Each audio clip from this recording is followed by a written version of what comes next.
Hello friends, जय श्री कृष्ण। मारा kitchen में तमारू स्वागत है। आज આપણે બનાવીશું બાળકોની પ્રિય એવી ખજૂર ચોકલેટની રેસીપી।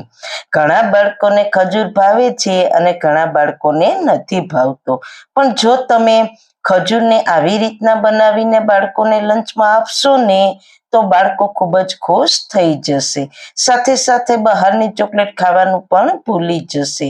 તો ચલો સુપર હેલ્ધી રેસીપી બનાવવાનું સ્ટાર્ટ કરીએ। રેસીપી સ્ટાર્ટ કર્યા પહેલા જો તમને મારી રેસીપી ગમતી હોય ને હજુ સુધી ચેનલને સબસ્ક્રાઇબ ન કરી હોય તો પ્લીઝ સબસ્ક્રાઇબ કરજો અને બાજુમાં આપેલ બેલ આઇકન પ્રેસ કરજો એટલે નવી નવી રેસીપીના નોટિફિકેશન મળતા રહે। સૌથી પહેલા સુપર હેલ્ધી ખજૂર ચોકલેટ બનાવવા માટે મેં અહીંયા ડ્રાય ફ્રૂટ્સ, સિંગદાણા, પમ્પકિન સીડ્સ અને મગજતરીના બી લીધા છે। તો ડ્રાય ફ્રૂટમાં પ્રોટીન વધારે હોય છે। અહીં તમને ગમતા ડ્રાય ફ્રૂટ લઈ શકો છો અને ના ગમતા સ્કીપ પણ કરી શકો છો। સાથે મેં 4 ચમચી સૂકેલા ટોપરાનો પાવડર લીધો છે। હવે સિંગદાણા અને બધા ડ્રાય ફ્રૂટને શેકી લેશું। તો કડાઈમાં મીડિયમ ટુ લો ફ્લેમ ઉપર સિંગદાણાને શેકી લેશું। શેકવાથી મોઇશ્ચર હશે તે દૂર થઈ જશે અને એકદમ ક્રન્ચી થઈ જશે। તો સિંગદાણા શેકાઈ ગયા છે તો તેને પ્લેટમાં ટ્રાન્સફર કરી લઈએ। હવે બદામને શેકીશું। બધા જ ડ્રાય ફ્રૂટને અલગ અલગ શેકવા। બદામને થોડી શેકાતા વાર લાગે છે, સાથે અડધી ચમચી ઘી ઉમેરીશું એટલે પ્રોપર રીતના શેકાઈ જાય। તો મીડિયમ ટુ લો ફ્લેમ રાખીશું। 3 મિનિટ જેવી શેકી છે, હવે શેકાઈ ગઈ છે તો તેને પ્લેટમાં લઈ લેશું। ત્યારબાદ તે જ કડાઈમાં અખરોટને શેકીશું। તેમાં પણ અડધી ચમચી ઘી ઉમેરીશું એટલે વધારે ક્રન્ચી થાય। અખરોટ પણ મીડિયમ ટુ લો ફ્લેમ ઉપર શેકાઈ ગયા છે તો તેને પ્લેટમાં લઈ લેશું। કાજુને પણ આ જ રીતના શેકી લેશું। કાજુ પણ શેકાઈ ગયા છે તો તેને પ્લેટમાં લઈ લેશું। હવે પમ્પકિન સીડ્સ અને મગજતરીના બીને પણ અડધી ચમચી ઘી ઉમેરીને મીડિયમ ટુ લો ફ્લેમ ઉપર શેકી લેશું। તો બંને એક સાથે શેકાઈ ગયા છે તો તેને પ્લેટમાં લઈ લેશું। હવે છેલ્લે 4 ચમચી સૂકેલા ટોપરાના પાવડરને શેકી લેશું। થોડો કલર ચેન્જ થાય ત્યાં સુધી શેકી લેશું। તો થોડી જ વારમાં ટોપરાનો કલર લાઇટ બ્રાઉન થઈ ગયો છે તો તેને બાઉલમાં લઈ લેશું। હવે બધા ડ્રાય ફ્રૂટને ચોપરમાં લેશું। સિંગદાણાના ફોતરા મેં કાઢી લીધા છે। મિક્સરમાં ક્રશ નહીં કરવાનું, આ રીતના ચોપરમાં જ કરવાના। જો તમારી પાસે ચોપર ના હોય તો ડ્રાય ફ્રૂટના નાના નાના ટુકડા કરી લેવા।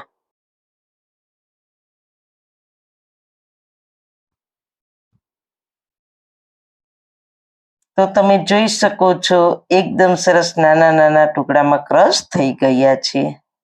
હવે આ ડ્રાય ફ્રૂટને ટોપરાના પાવડરમાં ઉમેરી દઈશું।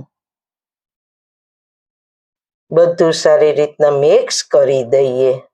હવે આ બધા ડ્રાય ફ્રૂટ અને ટોપરામાં ચોકલેટ ઉમેરવાની છે। તો તેના માટે મેં રેડીમેડ ડાર્ક ચોકલેટ બાર લીધો છે।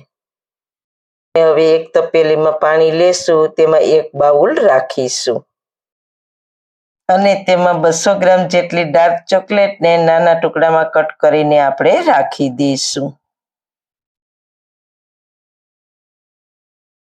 અને પછી આ પાણીની તપેલીને ગેસ પર ગરમ કરીશું। પાણી જેમ ગરમ થતું જશે તેમ ચોકલેટ ઓગળતી જશે। ગેસની ફ્લેમ લો જ રાખવી જેથી કરીને ધીરે ધીરે ચોકલેટ ઓગળી જશે।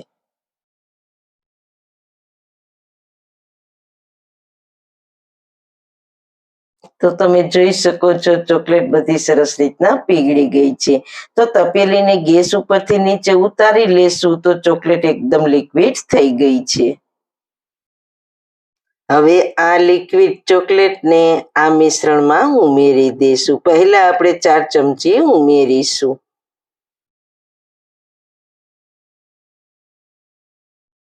મિશ્રણને સારી રીતના મિક્સ કરી દઈશું.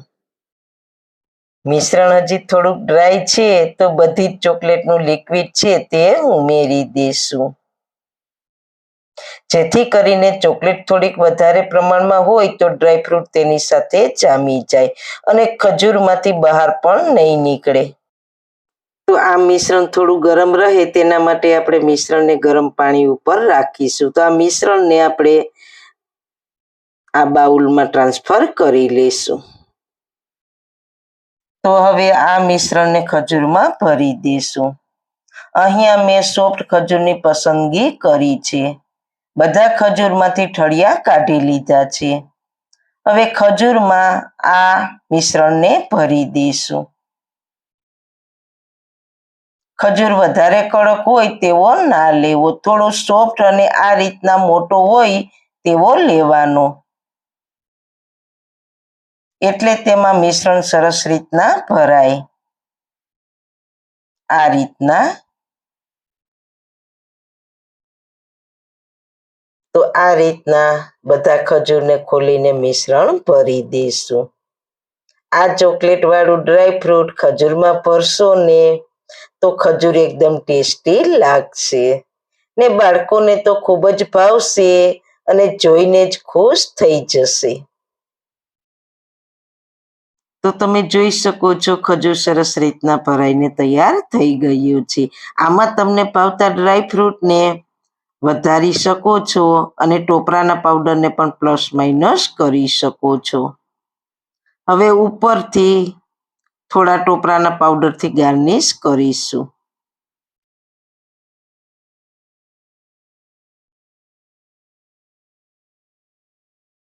હવે આ ખજૂર ચોકલેટને ફ્રીજમાં 30 મિનિટ માટે સેટ થવા રાખી દઈશું.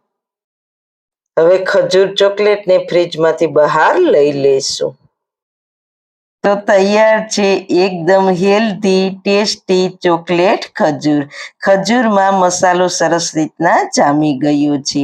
તો તમે જોઈ શકો છો હાથમાં બિલકુલ ચોટતો પણ નથી. તો આ ચોકલેટ ખજૂરને તમે બાળકોને લંચમાં પણ આપી શકશો.